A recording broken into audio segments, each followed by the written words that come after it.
most people start their morning with coffee. I started mine by leaving the planet. And what happened next? I never expected.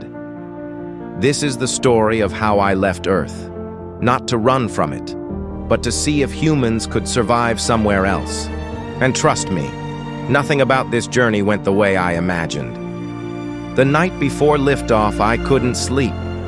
Outside my window was the rocket that would carry me 200 million kilometers from everyone I've ever known. The question spinning in my head wasn't, can we do this? It was, what happens if we can't? When the suit sealed around me, the world went quiet. No wind, no voices, just the sound of my own breathing. It hit me. I had officially left Earth before the rocket ever did. Every step toward the launch tower felt heavier. What if the calculations were wrong? What if the engine didn't fire? What if this was the last sunrise I ever saw? But that's the thing about history. You don't make it without risk. Inside the capsule, I stared at the control panels. Every switch, every display, every tiny detail separating life from disaster. Mission control crackled through my headset. We're go for launch! This was it. The engines roared like Earth itself was trying to hold on to me. The vibration hit first, then the pressure, then the realization I was leaving the only world I'd ever stood on. Clouds rushed past the window. The blue faded. The black of space opened up, and for a moment, everything went completely silent. The question now was simple. Could we make it the rest of the way? Days turned into weeks. The sun shrank. Earth became a glowing marble. Then something hit me. There was no turning back. If anything went wrong now, we were alone. The first time I saw Mars through the window, I didn't feel excitement. I felt pressure. This wasn't science fiction anymore. This was now our responsibility and our test. The heat shield glowed. The capsule shook so violently I thought the hull would peel apart. Every alarm screamed. For a few seconds, I genuinely believed we wouldn't make it. Then, silence. Dust settled around the landing legs. Gravity returned. And the mission timer switched from travel to survive.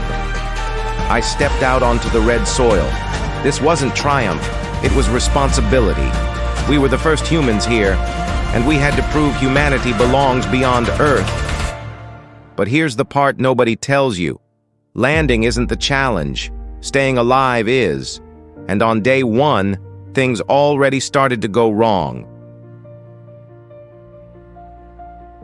Clouds rushed past the window. The blue faded. The black of space opened up, and for a moment, everything went completely silent. The question now was simple. Could we make it the rest of the way? Days turned into weeks. The sun shrank. Earth became a glowing marble. Then something hit me. There was no turning back. If anything went wrong now, we were alone. The first time I saw Mars through the window, I didn't feel excitement. I felt pressure.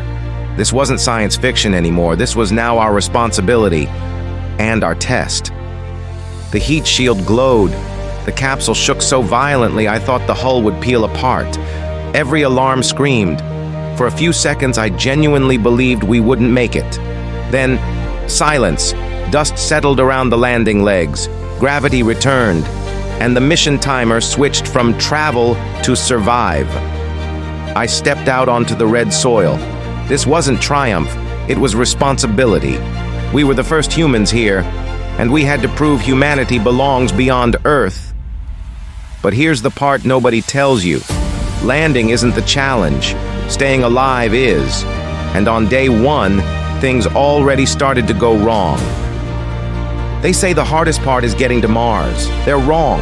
The real challenge begins the moment you step out of the lander. Walking into the habitat for the first time was surreal. The air tasted artificial, metallic, recycled 1,000 times. But it had something Mars didn't: oxygen. And at that moment, that was enough. Before I could even sit down, we had to confirm everything: power, water reclamation, pressure seals, radiation sensors. On Mars, missing a checklist isn't a mistake. It's a death sentence. And that's when it hits you. Silence. No wind outside, no engines, no wildlife, no hum of distant cities. Human silence, surrounded by a planet that has never heard a sound. Dinner was not glamorous, freeze-dried vegetables and protein paste. But sitting at a small metal table eating the first human meal on Mars, that part was unforgettable. I took a moment to look outside the viewport, red desert stretching forever. It should have felt empty. Instead, it felt like possibility. I opened a new mission log. Day 1, Mars surface stable, crew alive, systems operational.